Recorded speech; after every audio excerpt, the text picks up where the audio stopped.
Yang pertama kami ingin tegaskan bahwa perkara ini telah masuk ke proses hukum.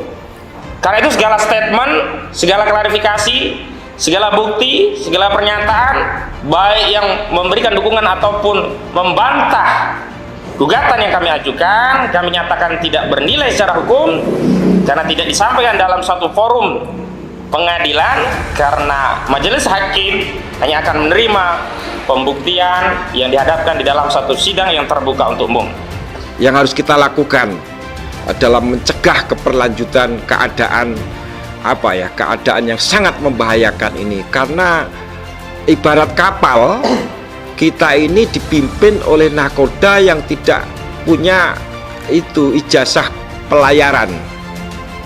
Jadi kita tidak tahu apakah menabrak karang, apakah akan keliru arah, akan mendarat di pulau setan dan sebagainya, kita tidak tahu.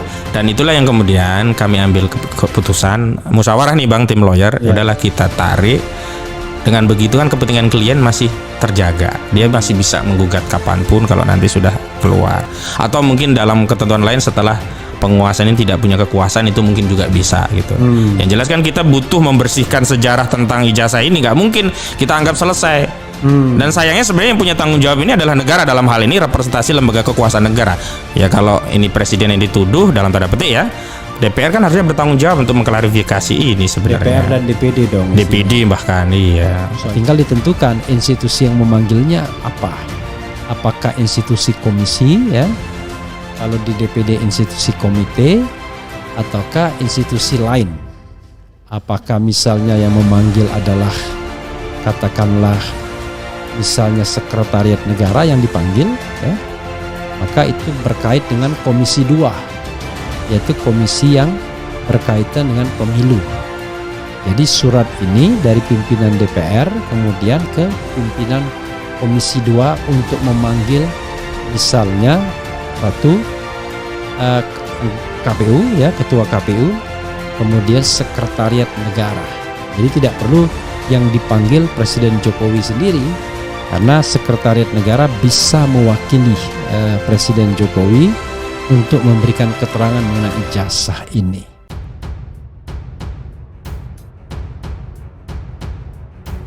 Sidang kasus penistaan oleh Bambang Trimulyono menggugat ijazah Jokowi, pemeriksaan saksi pelapor.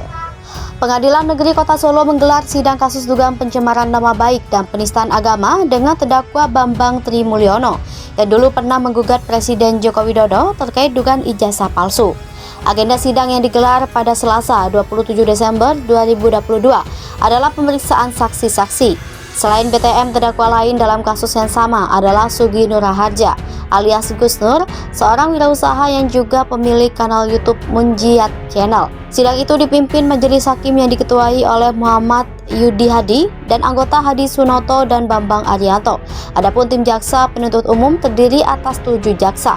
Menurut informasi yang dihimpun Tempo dari Kejaksaan Negeri Kota Solo, digelarnya sidang kasus dengan terdakwa BTM dan Gus Nur di Solo karena kasusnya itu telah dilimpahkan oleh Mabes Polri dan Kejaksaan Agung ke Polresta Solo dan Kejaksaan Negeri Solo. Kedua terdakwa juga telah dititipkan sebagai tahanan titipan di Mapolresta Solo sejak awal Desember 2022. Pada Selasa 27 Desember lalu, sidang terdakwa BTM dan Gus Nur digelar bersamaan meskipun pada jadwal sidang seharusnya sidang keduanya digelar secara terpisah waktunya. Pejabat Humas PN Kota Solo Bambang Arianto membenarkan penyelenggaraan sidang kedua terdakwa di PN Solo tersebut. Bambang menjelaskan sidang kedua terdakwa digelar bersamaan karena ada unsur kesamaan mulai dari kasus atau materi yang didakwakan terhadap keduanya termasuk saksi-saksi sama. Di sisi lain, Bambang juga mengatakan sidang kasus dugaan pencemaran nama baik dan penistaan agama itu digelar secara luring menyusul adanya kesepakatan dari semua pihak itu. Sementara itu, Aprianto Kurniawan selaku salah seorang JPU menjelaskan sidang pada Selasa 27 Desember 2022 itu merupakan sidang kedua setelah sebelumnya digelar sidang dengan agenda pembacaan surat dakwaan Selasa 27 Desember 2022. Aprianto menyebutkan 6 saksi yang dihadirkan dalam sidang hari ini adalah salah satunya saksi pelapor yang bernama Dodo Ahmad Baidlawi.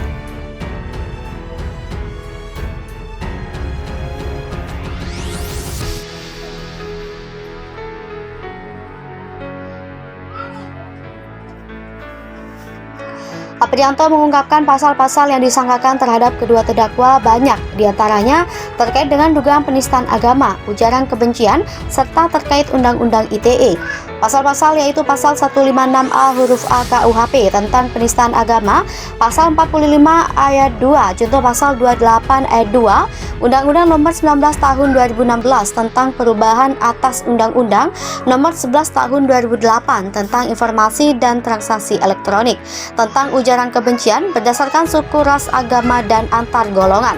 Kemudian pasal 14 ayat 1 ayat 2 Undang-Undang Republik Indonesia nomor 1 tahun 1946 tentang peraturan hukum pidana tentang penyebaran pemberitaan bohong sehingga menimbulkan keonaran di masyarakat. Pendukung Gus Nur memadati ruang sidang. Berdasarkan pantauan Tempo saat sidang digelar, ruang sidang dipadati masa pendukung Gus Nur yang merupakan salah satu terdakwa dalam kasus itu. Dalam sidang, JPU juga menayangkan barang bukti berupa video podcast wawancara antara Gus Nur dan BTM. Saksi pelapor Dodo Bedlowi terpantau menjawab beberapa pertanyaan baik yang diajukan oleh JPU maupun penasihat hukum terdakwa. Dodo sempat mendapat pertanyaan dari penasihat hukum terdakwa tentang alasannya melaporkan BMT dan Gus Nur dalam kasus itu. Dodo pun mengaku ia melaporkan keduanya karena merasa resah dengan beredarnya video YouTube itu. Dalam pemeriksaan saksi Dodo Bedlowi, pihak terdakwa menyatakan keberatan dengan kesaksian yang disampaikan oleh saksi tersebut. Pengadilan Negeri Kota Solo menggelar sidang kasus dugaan pencemaran nama baik dan penistaan agama dengan terdakwa Bambang Trimulyono yang dulu pernah menggugat Presiden Joko Widodo terkait dugaan ijazah palsu. Agenda sidang yang digelar pada Selasa 27 Desember 2022 adalah pemeriksaan saksi-saksi. Selain BTM, terdakwa lain dalam kasus yang sama adalah Sugi Nurharja alias Gus Nur, seorang wirausaha yang juga pemilik kanal YouTube Munjiat Channel.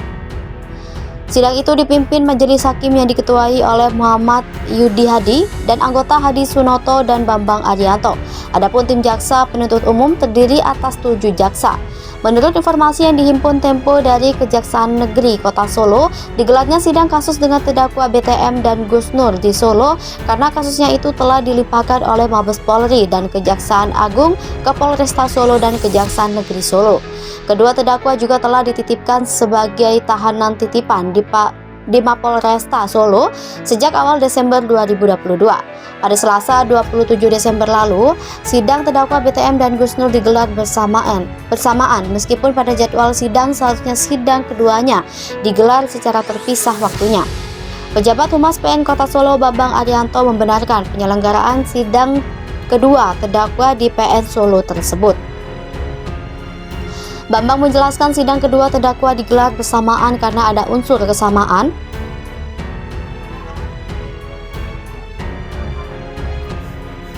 Bambang menjelaskan sidang kedua terdakwa digelar bersamaan karena ada unsur kesamaan mulai dari kasus atau materi yang didakwakan terhadap keduanya termasuk saksi-saksi sama. Di sisi lain, Bambang juga mengatakan sidang kasus dugaan pencemaran nama baik dan penistaan agama itu digelar secara luring menyusul adanya kesepakatan dari semua pihak itu. Sementara itu, Aprianto Kurniawan selaku salah seorang JPU menjelaskan sidang pada Selasa 27 Desember 2022 itu merupakan sidang kedua setelah sebelumnya digelar sidang dengan agenda pembacaan surat dakwaan Selasa 27 Desember 2022. Aprianto menyebutkan 6 saksi yang dihadirkan dalam sidang hari ini adalah salah satunya saksi pelapor yang bernama Dodo Ahmad Bedlowi.